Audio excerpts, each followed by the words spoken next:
말씀드리는 거고, 마지막으로 변동성 부분 오늘 자세히 설명드렸는데, 이 변동성 부분은 평상시 대비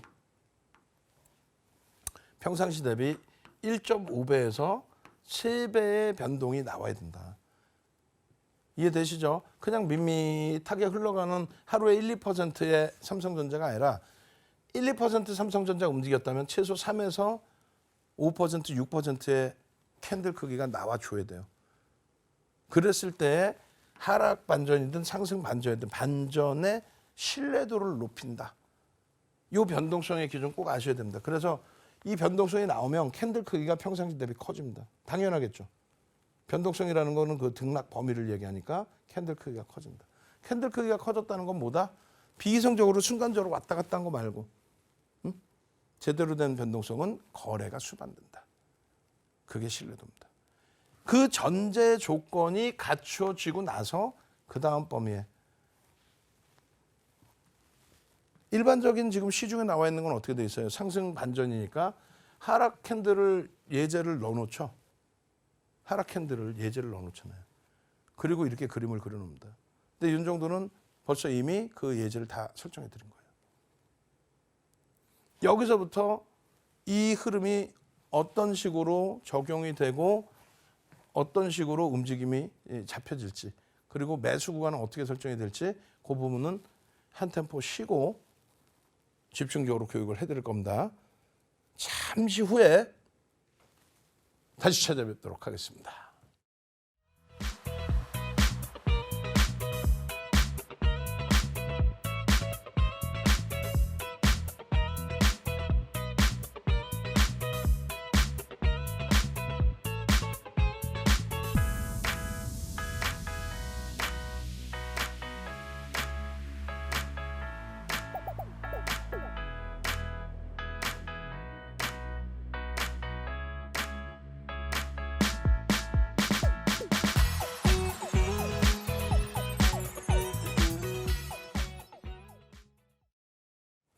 자, 그래서 이제 본격적으로 진행을 해야 되겠죠. 그 전제 조건에서의 흐름과 그 다음에 편입 구간의 설정 범위, 그리고 되돌림의 흐름, 거기까지 놓고 보도록 하겠습니다. 자, 보시면은요, 예를 들어서 이런 각도도 상관없고, 하락의 기준에 이런 각도도 상관없고, 또 이런 각도도 상관없고, 이런 각도도 상관없습니다. 1에서 3거래일이어도 상관없고 3에서 5거래일이어도 상관없습니다. 다만 이제 이쪽의 캔들의 기준에 하락 인식이 좀 잡혀야 된다라는 거. 최근에 들어서의 저점 인식이 잡힌다는 거. 예를 들어서 이런 경우도 있어요. 좀 이따 예제가 나오긴 하겠습니다만, 하락을 하다가 반전을 했어요. 그럼 최저 바닥은 여기지만 요 구간 내에서의 반등의 구간 내에서도 이 조종이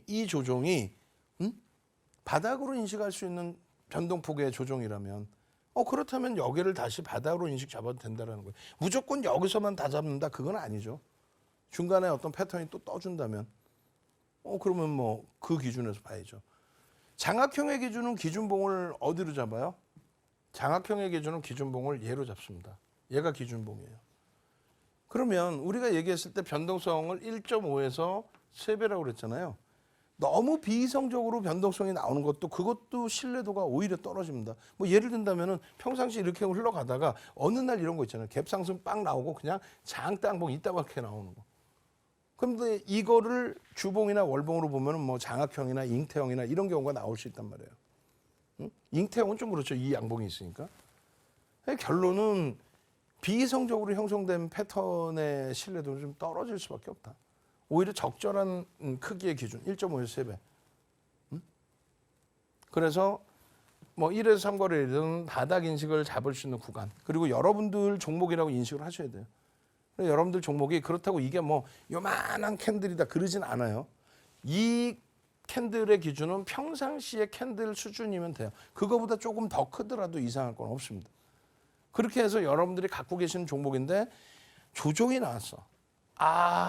힘들다. 그러니까 장악형의 전제 조건은 어찌됐건 이 몸통을 감싸는 거예요. 당연히 신뢰도가 높으려면 이 꼬리까지 감싸 놓으면 가장 좋죠. 근데 요 자리에서 시작이 됐을지 요 자리에 시작이 됐을 때는 그거는 뭐 알 수가 없습니다. 어디서 떠도 장악형은 맞습니다.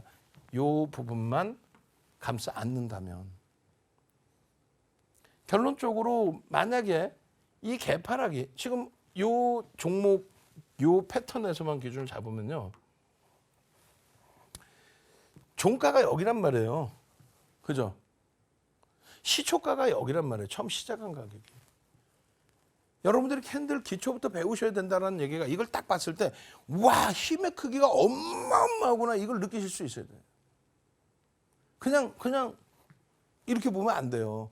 여러분들이 갖고 있는 종목인데 하락 추세가 있었다 그랬잖아요. 하락 추세가 있다가 저점으로 형성이 돼서 힘드네. 내 종목을 왜 맨날 빠져. 두산 로보틱스는 신고가인데 으아. 그 맨날 빠져 하고 있는데 그 다음 날은 개파락 여기서부터 출발해. 이 몸통이 갖고 있는 높이만큼 뭐 하락이야. 숨을 못 쉬겠잖아요. 숨을. 근데 여기서부터 돌리기 시작합니다. 개파락 나오고 그냥 빰! 빰! 여러분들 종목이라고 생각하세요. 남의 종목이면 감흥이 없어요.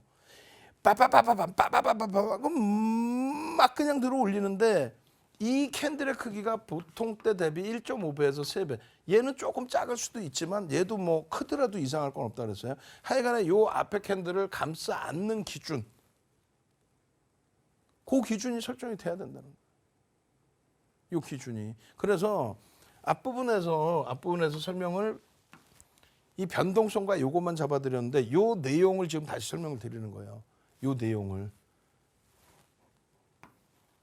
기본적으로 전제 조건이 있을 거 아니에요.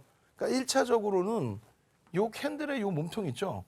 요 몸통을 감싸 안는 것을 장악형이라고 얘기를 합니다. 근데 평상시에 조그만 캔들 2개 있는 거를 그걸 장악했다 이렇게 할 수는 없잖아요. 그래서 말씀드린 게 이 기준봉, 오른쪽의 기준봉의 변동성이 1.5에서 3배 나와 있어야 된다. 이건 뭐 시중에 어디에서도 그렇게 내용이 없잖아요.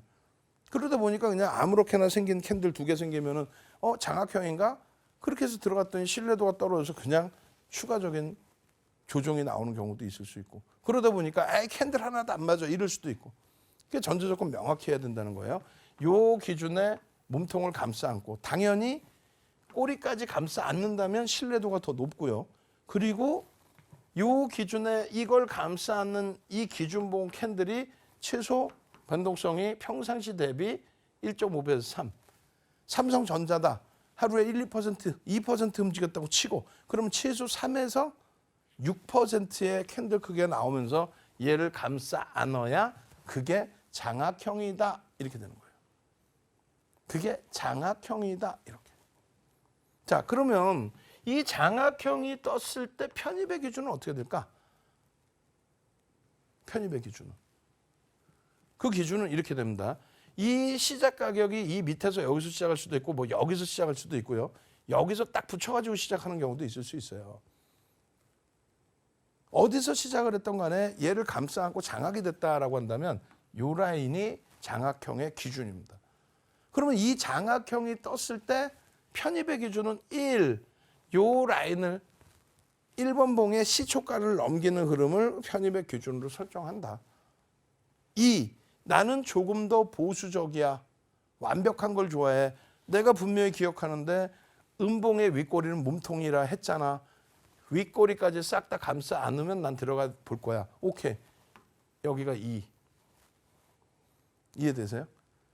아니 근데 이해는 되는데 아니 상식적으로 생각해 보세요. 이거를 장중에 이거 하나 떠 있다고 해서 모든 2,400개 종목을 다 볼 수 있어? 이거 그냥 이렇게 있는 거는 아무 의미 없는 패턴이잖아요. 얘가 없다고 쳤을 때 아직. 그러니까 결론은 나는 얘를 미리 봤으면 제일 좋은데 미리 못 보고 있었어. 장 끝나고 보니까 장악형이 떴더라야. 그럼 어디까지 편입을 할 거니? 라고 했을 때 그 다음날 뭐 갭상승이 나올 수도 있고 눌릴 수도 있고 여러 가지가 있는데 결론은 그 다음날 이 기준봉의 최고점까지를 편입의 기준으로 설정한다. 이렇게. 편입의 기준으로 설정한다. 그러면 여기까지 편입의 기준 설정이 되는데 그럼 되돌림의 흐름 편입을 했는데 이거 손절 밀려 내려오면 손절을 해야 될 거 아니에요. 밀려 내려오면 손절은 또 어디서 해야 돼?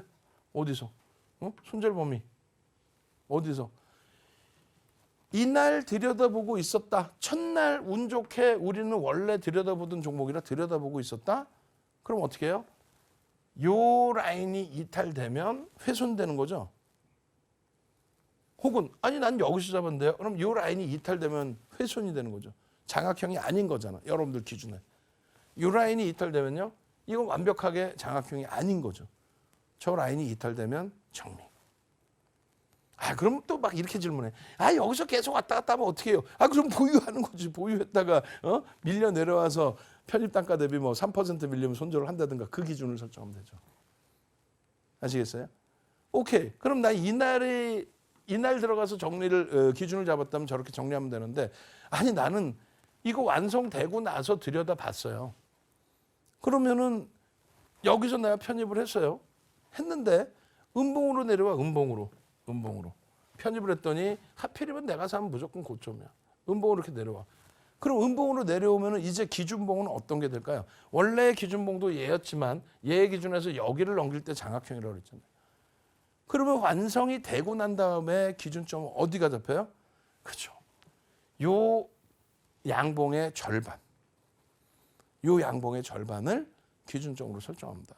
분명히 말씀드렸지만 이 캔들의 크기가 평상시 캔들 크기의 1.5배에서 3배 정도의 크기이고 비이성적인 크기는 아니다고 그랬어요.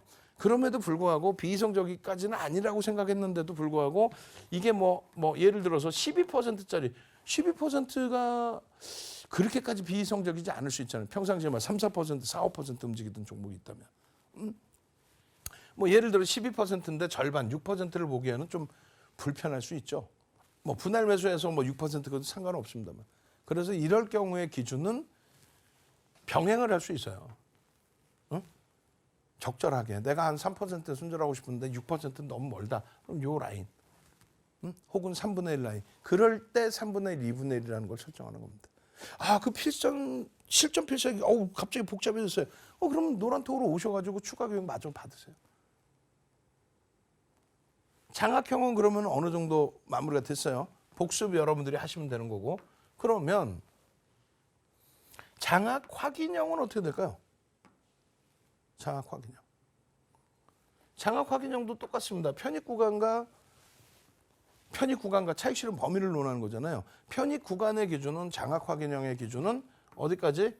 요 몸통과 꼬리까지 전부 편입의 기준으로 설정한다. 대밀렸을 때 차익 실현 손절의 범위는 어떻게 한다고요? 대밀렸을 때의 기준은 어떻게 한다? 이 몸통이 기준봉이 됩니다. 이게 뭐 이렇게 작지만 않고 이렇게 클 수도 있잖아요. 요 캔들의 절반을 훼손하면 그때 되돌리는 흐름에서 정리한다. 이게 만약에 너무 작아요. 요 라인을 잡기엔 너무 작아. 그러면 같이 묶어서 보고 절반을 정리를 기준을 잡아도 설정이 된다. 이해되시죠? 조금 전에도 분명히 말씀드렸어요. 조금 전에도 말씀드렸던 내용이 이런 내용들을 응용할 수 있는 게 가장 중요한 부분이란 말이에요. 그 기본적인 정형화된 내용을 여기다 적어놓은 거예요. 이걸 한 번, 두 번 하다 보면 여기서 이 힘이 이렇게 강한 이유를 내가 알 수 있겠다. 그 힘을 넘겼을 때 장악형의 기준이니까 여기서 편입하면 되겠구나. 되돌릴 때 그러면 이게 센 줄 알았더니 시장 영향이든 자체적인 영향이든 밀고 내려가는 힘의 세기도 만만치가 않더구나. 그 기준을 명확히 잡으실 수 있어야 돼요. 자, 결론은요. 상승 장악 확인형의 기준에서도 이러한 기준점을 잡고 대처할 수 있다. 이거는 말씀드린 것처럼 300년 전에 혼마 문해회사도 아마 이렇게 기준을 잡았으리라 생각을 해요.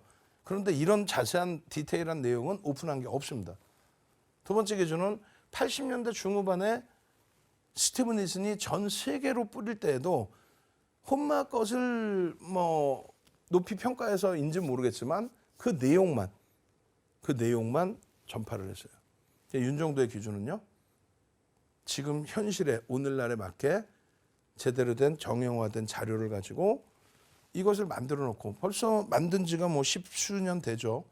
이걸 바탕으로 해서 전 증권사 임직원분들 교육 들어가고 지금 현재 KLX죠.